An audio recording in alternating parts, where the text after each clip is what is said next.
This is a Film Stories original podcast. Welcome to the Starlight Ballroom. Hey!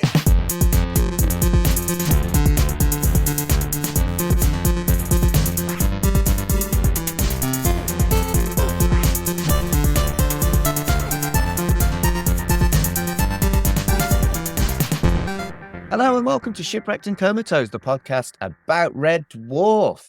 Now, this isn't a planned episode. It's basically just a little bit of a chat.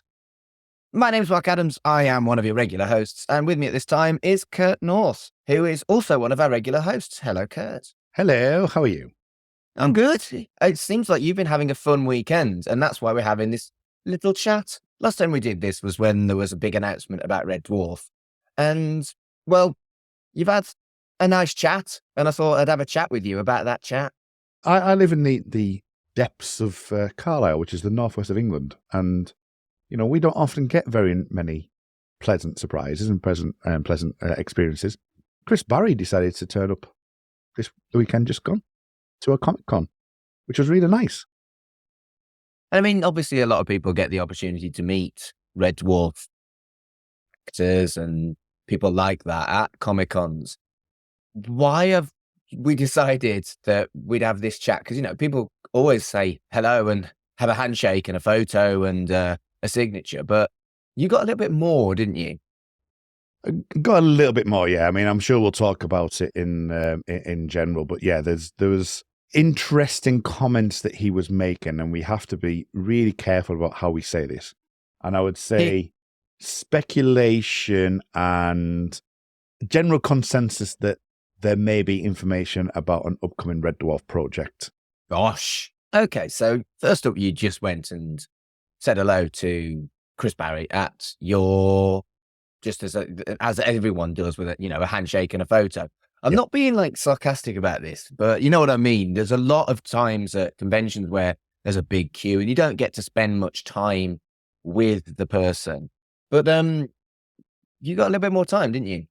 Yeah, I mean, don't get me wrong, I don't want to paint this as a bad thing for Carlisle Comic-Con, because I want to get more guests to come to my neck of the woods, because that is it just happenstance. Hattie Hayridge actually came to the con in 2019, and that was before we started this Red Dwarf podcast. So, and I wasn't aware of the con, to be fair, and it's not something that I would normally go to anyway. I mean, I've done a couple of X-Files ones over in America.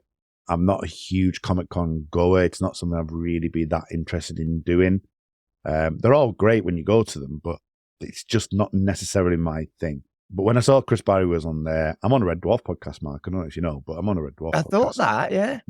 So I thought, he's literally within 5-minute drive of my house, and I might as well. So I walked in. His queue was long. He was the biggest star in there. There was Sophie Aldred from Doctor Who played Ace, wasn't it, as the companion? Yeah. So she was there. So those were the two kind of main stars in there. There was like sort of character actors from, costume design, like sort of from Star Wars, and a person from Harry Potter and the like. So there was like sort of, like low level actors there that were good, but obviously Chris Barry was the main draw. When I went in just after lunchtime, which was perfect timing because the queue was quite small. But from then on, when he did his Q&A and before his photo shoot, he was chock-a-block. You couldn't get anywhere near him. So I just timed it perfectly. Yeah. So that's basically what happened. So I went in there with my partner, spoke to him just about our podcast and what we've done and how this podcast formed. Just had just general conversation. We did talk briefly about Simon the Sorcerer. He's just recorded the prequel voiceover. He did 2 days. That's so cool. Something for Matt to cover, right? Yeah. So he recorded that in 2 days, over a 2-day period. And he talked about the new Red Dwarf podcast. Not the new Red Dwarf podcast, the new Red Dwarf situation. I'll talk about that more because he talks about it a little bit more in the actual Q&A. But he talked a little bit about that. And then we just talked about, our Red Dwarf fandom and stuff like that. So that first initial meeting was great. What I will say was, which is, I always find amazing when these things happen, and it probably made me a little bit more memorable, is that I went, because I'm really looking forward to this. I'm no doubt that I might stand up and ask you a question at the Q&A session. And he went, Q&A session? What Q&A session? I went, you've got a Q&A session at 1:30. He went, have I? I went, yeah, it's on the schedule. And he goes, oh, right, I was going to have my lunch at 1:30. I better go now. So he got up and went. So that was amazing. And that was the first meeting. So a lot of it was more to do with, like, obviously Shipwrecked and Comatose, a little bit on Simon the Sorcerer, and a little bit on, because I talked about the things like we've covered Tomb Raider, we've covered Simon the Sorcerer, blah, blah, blah. And he just happened to mention, I recorded back in February about that. That's so cool. I'm guessing that's known that there's a Simon the Sorcerer sequel, right? I don't know. We'd have to refer to Matt on that, but it's a prequel, apparently. Sequel, prequel, far lower. You know what I'm getting at. I hope we haven't accidentally revealed something we're not supposed to. Nah. There's got to be. I'm sure we haven't. But I love that he wouldn't have had lunch if it hadn't been for you. Exactly. Yeah, I look after my stars. Yeah, you do, clearly. Brilliant. Okay, so let's talk about the Q&A. Did you get any tidbits that are interesting to share with the listeners? Well, let's go for the big one, because this was about 10 minutes into the conversation. And again, I want to make sure, because obviously we're not an official source. I'm just reporting back what he said, and we're not 100% sure. We cannot collaborate with Doug or anyone else about what he actually said. So we're coming from yes, but you weren't the only person sat there. You're not doing anything naughty. There were hundreds of people that heard him say what he said. So you're not breaking any rules. I'm not breaking any rules. The Simon the Sorcerer thing, but you're not with this. But I want to make sure that we're not saying something that people might jump the gun and go, oh my God, that's happened. I can't believe it. Where's the news for it? And then instantly go to reddwarf.com and see nothing. Oh, mate. I was at a Doctor Who convention once, and they announced that there was a new series coming, and that there was going to have Hugh Grant as the Doctor, and it was just utter bullshit. So take this with a pinch of salt. Conventions can be full of shit. Yeah. His work. Tell us the goth, Kurt. Tell us the goth. I'm trying my best to hold off, Anna. Chris Barry said, and he said to a number of people at the table and then in this Q&A, that a Red Dwarf with Doug has been greenlit, and it will be another 1.5 hour special. And he said, a film with the original cast, not the prequel cast. No. Right. So I'll get to the split off in a minute. But so he basically said that they've had it greenlit for a new Red Dwarf special with Doug writing the original cast. It's going to be an 1.5 hour special, potentially in 2024. I take that with a pinch of salt, because greenlit, in my eyes, is they've got a decent script, they've got an idea of what they want to do, and then they've got to try and produce the thing. So it's in pre-production development. Yeah. My initial thought was, and I was speaking to an actor, not at the con, there's somebody I actually know, and they were talking about various different things, and we were talking about studios at the moment. And I think, I won't go into too much detail because there's some privacy in it, but there was a particular studio that's got numerous different projects that are currently on hold because of the SAG strike that haven't restarted yet. So because of that, that means that obviously windows for opportunities to bring other new stuff in either might be available at a short notice or might be put into the long grass. So by having like a potential production for 2024 would be great, but there's so much volatile stuff in the ether at the moment with, where people are going to do. I mean, we're talking Hollywood movies and stuff like that. We're talking like massive movies. I don't know, argument, say Deadpool or something. They're still filming, blah, blah, blah. So it's trying to find that studio time, I think. So I think 2024, for me personally, my initial thought was, I can't see them getting anything out by the end of 2024. My guess would be Easter next year. I don't know what you would think, but that would be my guess. I would think they're maybe well into filming by October, maybe September, October time, potentially. So the term greenlit. Yeah. A green light doesn't mean you've put your foot on the accelerator, if we're going to use this as a strong metaphor. Yeah. I think it's a fantastic thing, and we've seen a Red Dwarf film already with the promise. Well, you've seen. I haven't seen a Red Dwarf movie yet. It's exciting news that there's clearly they've got a fair distance, but I don't think see it for a year either, at least. And it does put scuppers to our plans that we literally just announced on Twitter as well.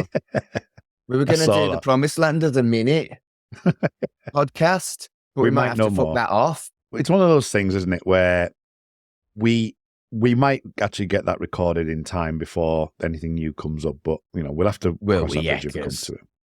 Oh, come on. The number of specials and dumb shittery we do in between series. No, the number of specials and dumb shittery you do, not me. Fair. But we'll be lucky to get Series 11 by the end of this year, let alone Series 12 and the fucking Promised Land minutes. Come on. Yeah. Oh, and behind the scenes, you're watching Red Dwarf 11 next week? We are. We're all getting together for like a little watch online. We have thought about doing some kind of like fans watch type sitch, but that involves way more technology than I'm prepared to get even vaguely involved with. That'll fall to me then. Yeah. Yeah. So that, do that. What do you think? Should we do that?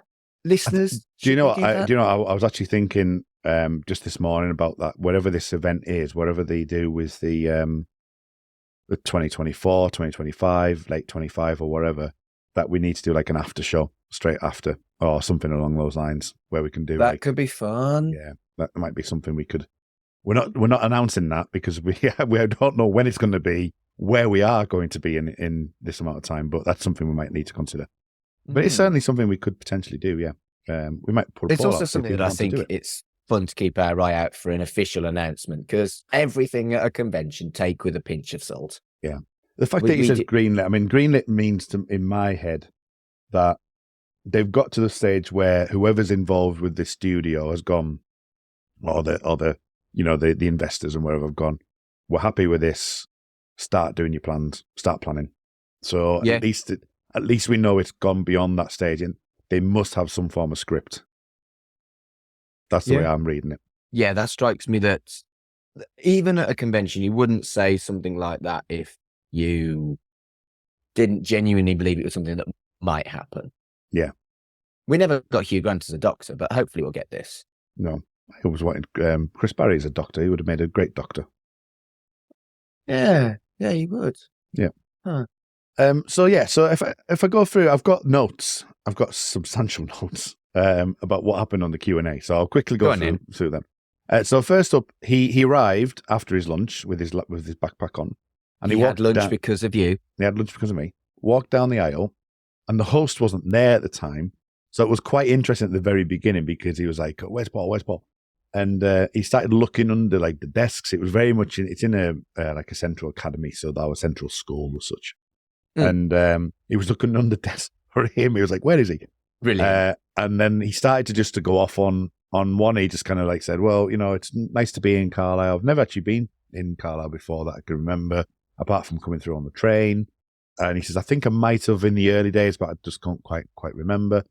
He saw the piece of paper on the desk, and it was questions for Sophie for the next Q&A. So he started to read that out to us. He started to go, "So, Sophie, you've got 32. You've had 32 episodes of Doctor Who." He said, "I don't think this is for me, is it?"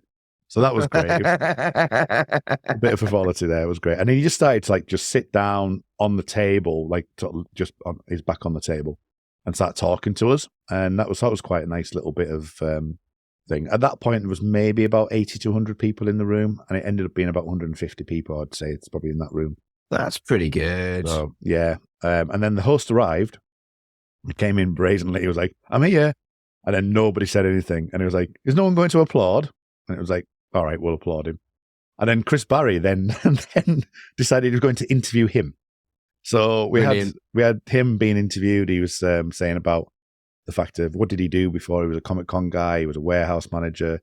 He ran one of the longest running Star Wars events in the UK and made 65 grand for charity. So that was all great. And Chris Barry went, "That deserves a round of applause," etc., etc. Yeah, that does deserve a round of applause. Yeah. Then he kind of went into what you would normally expect. Like I say, it's like many people who have been to Comic-Cons will have heard this. I'm sure Chris Barry spiels off the same sort of thing all the time, when it talks about getting the chemistry right, that, you've been 70 episodes, what do you think of the show, blah, blah, blah. So there's a lot of that going on. He talks about the fact that, obviously, Red Dwarf, because it's based in the future, that doesn't have the same problems as, like, say, a 2.4 Children would have, where it looks dated, etc., etc. Then they get into the split. So they talk about the Doug and the Rob thing. And all it was particularly on that question was a lot what we just talked about the green lighting to do the and his words were green light for one of Doug's ideas to do a special maybe sometime in 2024. That was the exact word. Was aware of the Rob potential.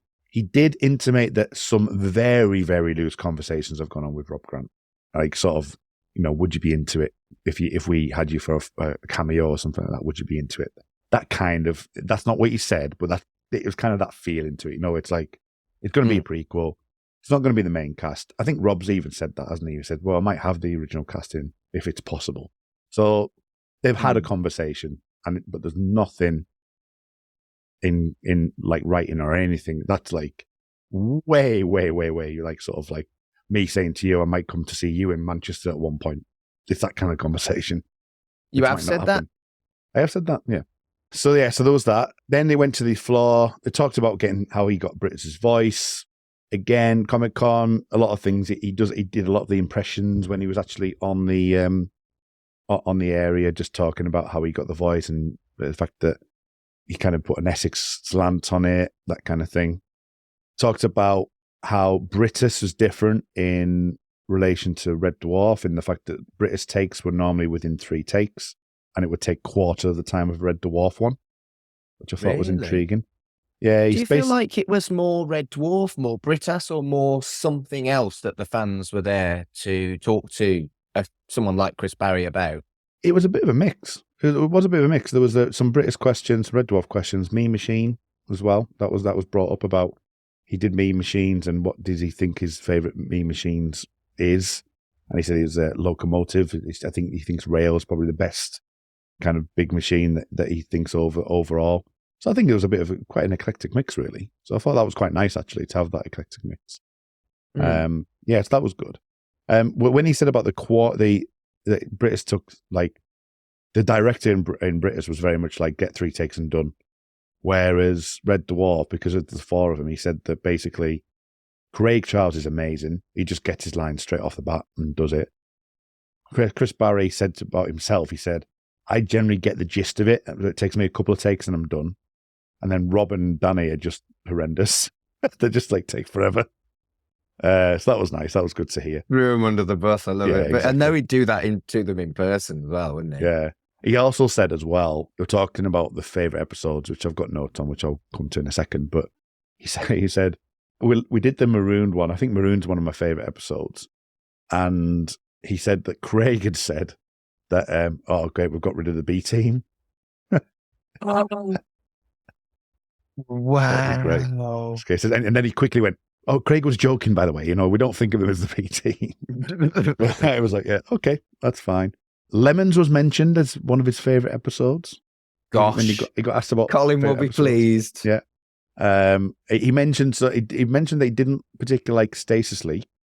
And I think when talking to him, what I particularly found interesting was that his aversion to like modern technology. I think that he's kind of literally a nuts and bolts. He likes his machines. He likes his cars, as we all know. He likes his classic cars. He likes his Jag. He does. He likes trains. He likes all that type of thing.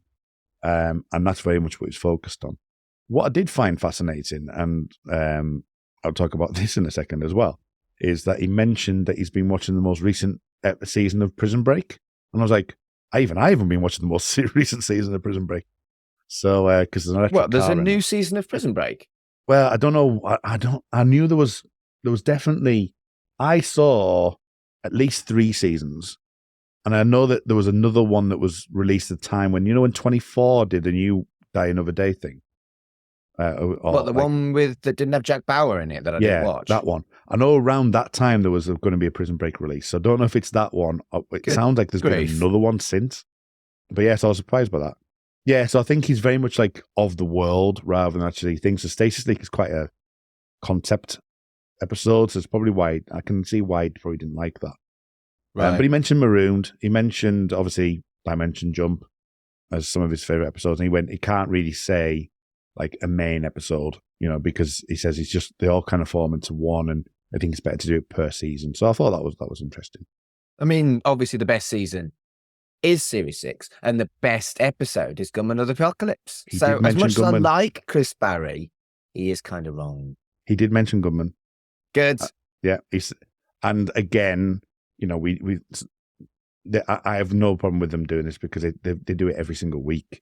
You know, they've got to go to all these conventions and repeat themselves. But he talked about that he wasn't good at riding horses, so he loves Gunman as an episode, but as a non-horse rider, he struggled. There was a question about Rimmer's Richard III speech, and he says, and the guy who asked the question, or the person who asked the question, said, "How much Shakespeare have you performed yourself? And who's your ideal Shakespearean character?" Right? The general gist was he doesn't like Shakespeare. It was like he went, "I don't really care. Shakespeare has always been. I just find it so dull." And he says they'll never cast me in a Shakespearean play. And he says that when he was a young actor, there was loads. He had a social group, and a lot of the social group, the actors had like scrapbooks on what to watch with, what to do with Shakespeare and stuff. And he was always thinking, when will this be over? So he says, "I'm sorry, Shakespeare leaves me cold." Wow. I mean, there are a lot of people who think that, but to actually say that as an actor in a room full of people, like, the man's got balls, hasn't he? Yeah. Oh, he kept saying as well. I think I might be. I think I might be a little bit on edge today. I'm a bit moody. That kind of aspect, you know. It says I'm being a bit controversial today.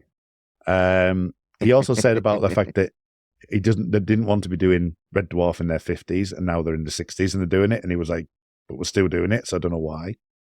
And then I asked the question. So my question was, I had two questions. One I had from the Shipwrecked and Comatose crew, because I sent you the message about. And by Shipwrecked and Comatose crew, what you mean is Matt. Yes. And I asked my question. So my question was basically, you know, the archetypal characters such as, you know, Rimmer, you've got your Brittus, you've got David Brent, you've got Alan Partridge, you know, you've got Fawlty Towers, you know, Fawlty, and the like.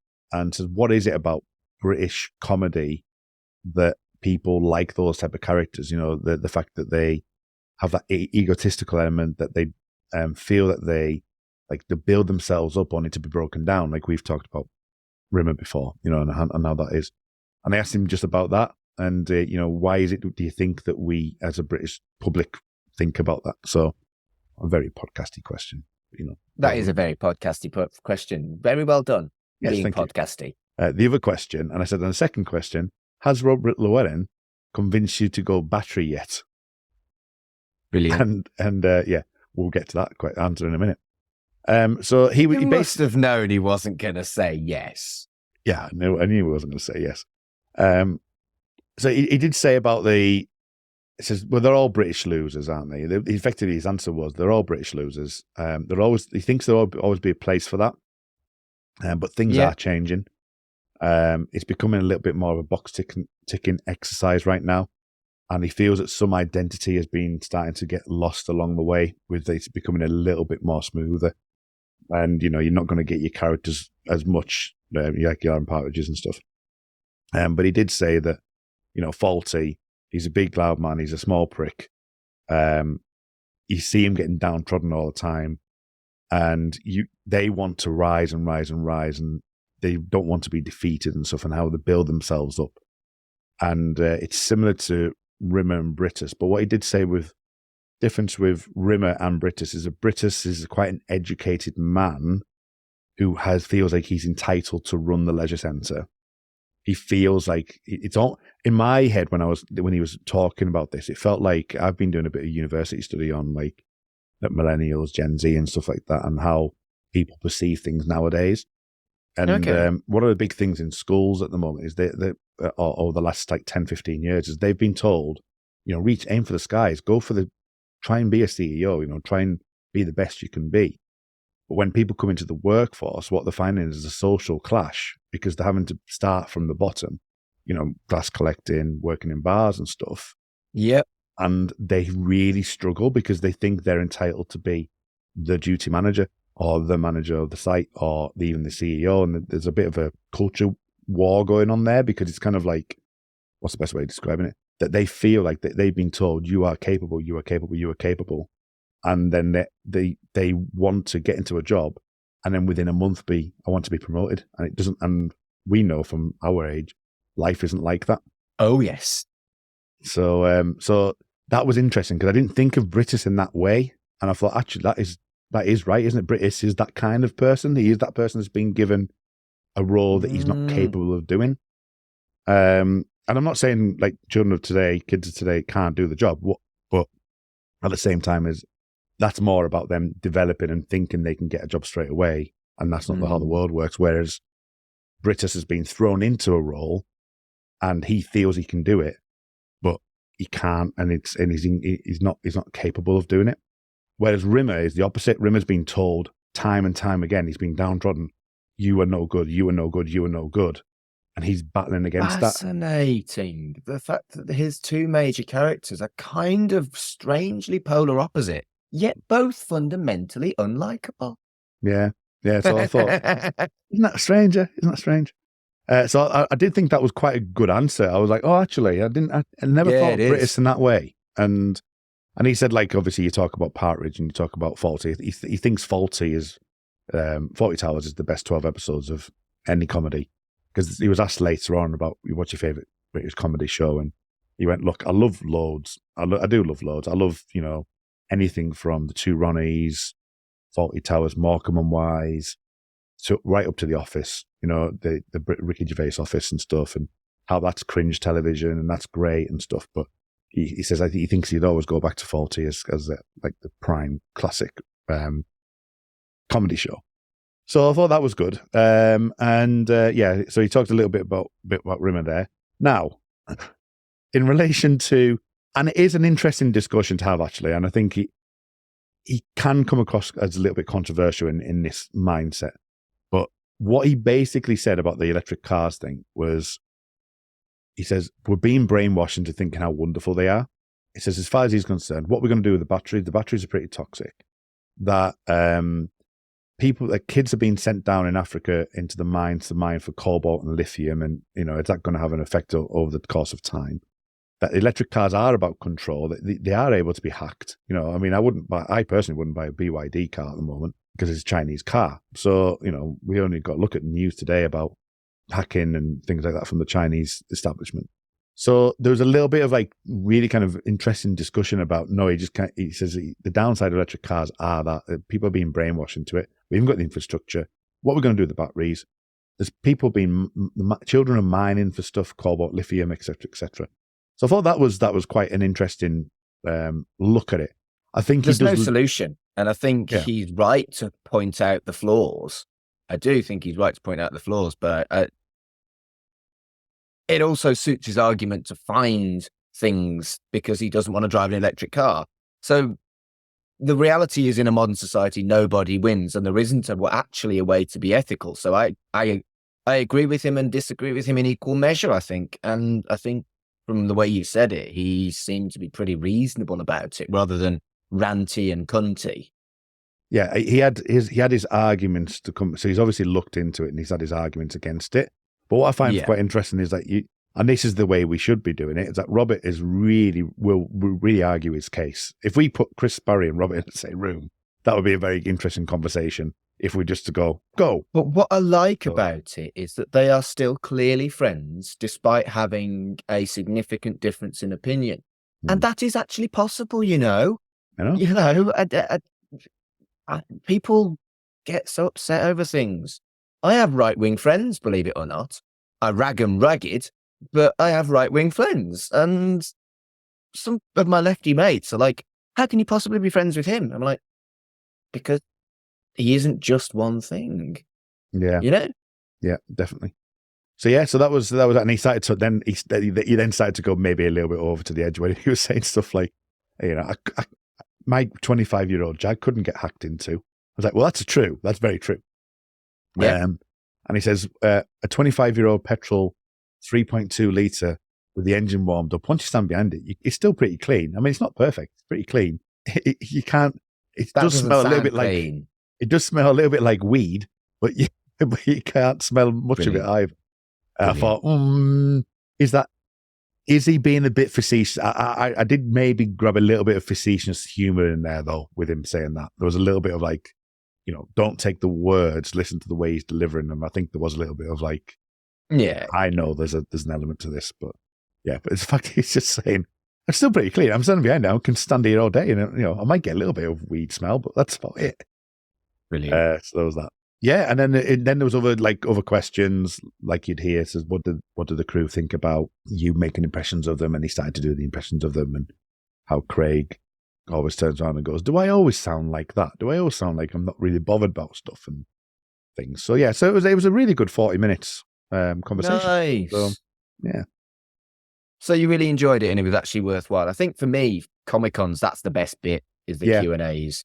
I don't go very often, but that's the stuff that I really look forward to at Comic-Con. And I'll be honest, I do like a little lucky look around the shops as well. Mm. Yeah, there was plenty. There was a guy who was selling a Red Dwarf book based on the Book of Genesis. There was an author who's had his audiobook done by Chris Barry as well. I think his name's Steve something. Might have to put that in the show notes. But yeah, Chris Barry's has done an audiobook for him. And there was obviously, the cosplay stuff, and there was loads like posters and pin badges and, like everything you'd normally get at a Comic-Con, that kind of aspect to it. And some magazines were there for a $5. There was Tongue Tied was available on CD for £15. I used to have that, but got blown up in a dead car. Okay, well, I could have bought it for you for £15, but I didn't. I think I paid like $1.99 for it from Mike Lloyd's Music in 1990, whatever. So that was it, really. And then the final thing was just the photo shoot. So that was pretty much the day after that. The photo shoot was all right. It was just the usual, there was quite a long queue for him. We had to wait a bit of time because, like I said at the beginning, after his Q&A, it was basically chock-a-block for the rest of the day. You couldn't, you'd have to wait in the queue. There was a couple of cosplayers, a couple of people in Rimmer outfits. One woman in particular was dressed up as Red Dwarf, which I found funny. The ship? The ship, yeah. Good. Yeah. So, the scoop at the front, that was the top of her head. So that her head was popping out of the scoop. Good. And the rest of Red Dwarf was a body. Good. So it was good. So there was a couple of people like that. There was a couple of Mr. Flibbles around in Gangnam Dresses. Well, it's not actually Mr. Flibble. No, they had a Mr. Flibble. Yeah. Now that would be good. Cosplay as Mr. Flibble. I might have to try that. I might have to see if I can do that. Yeah, and then in the Q&A, actually, when he was talking about the electric cars, he talked about Bugatti Veyron, and it's just a ridiculous car that. And he was saying about how it can go from 0 to 70 in 7 seconds, but it can also like slow down as quick, and there's a barrier that this guy keeps putting up because most cars will go past the barrier. The Veyron never does it. That's actually kind of more impressive that it can slow down that fast. Yeah. Yeah. Oh, yeah. It's a wonderful beast, the Veyron. Like, as I got to the queue, I went fairly late on. So I think there's maybe about 15, 20 people after me. And there was maybe about 60 people ahead of me, maybe a little bit less.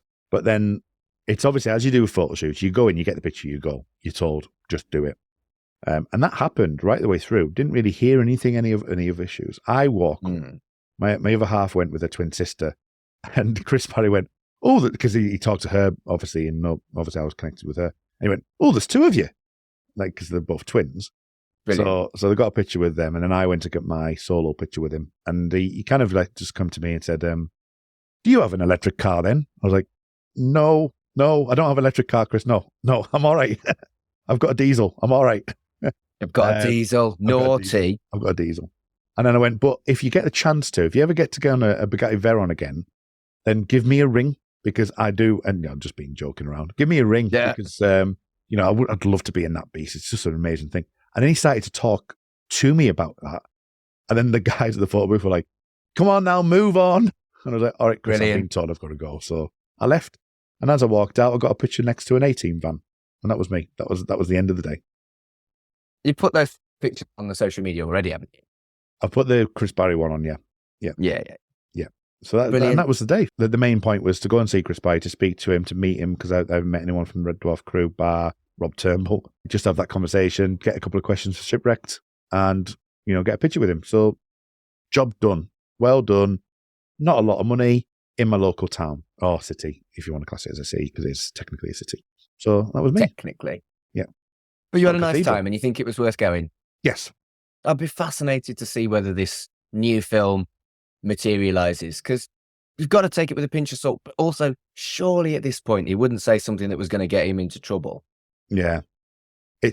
For me, it solidified that they were doing something, because we've not really heard from Doug.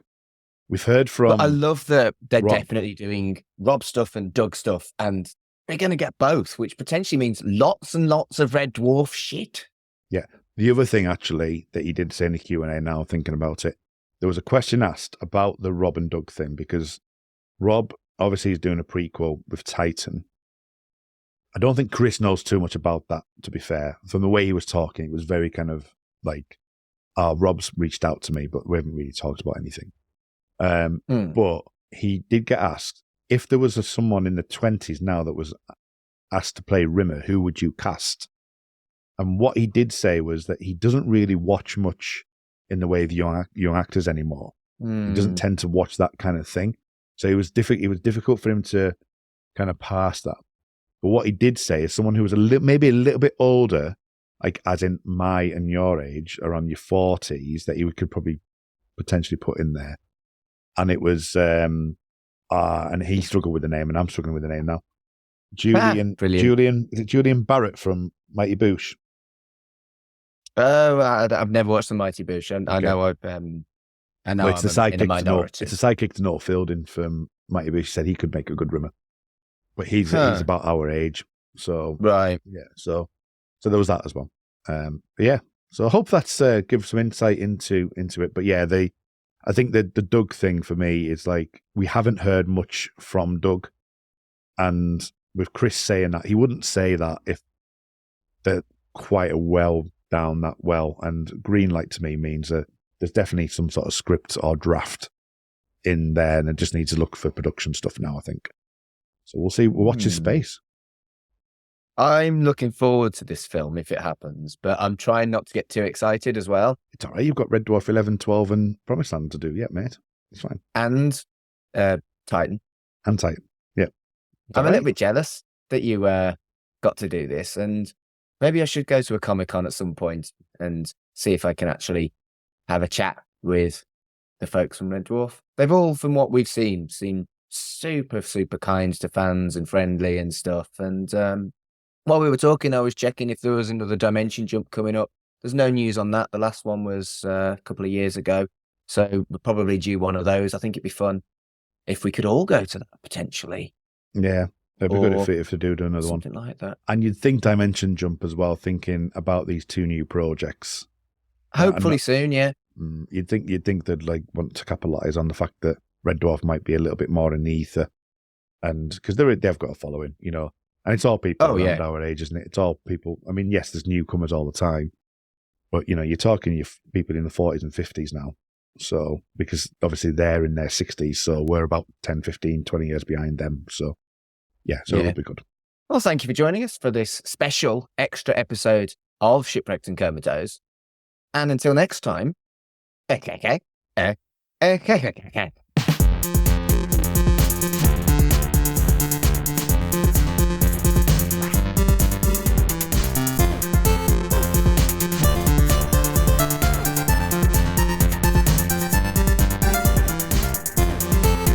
Shipwrecked and Comatose, a Red Dwarf podcast, was created and produced by Mark Adams and Kurt North.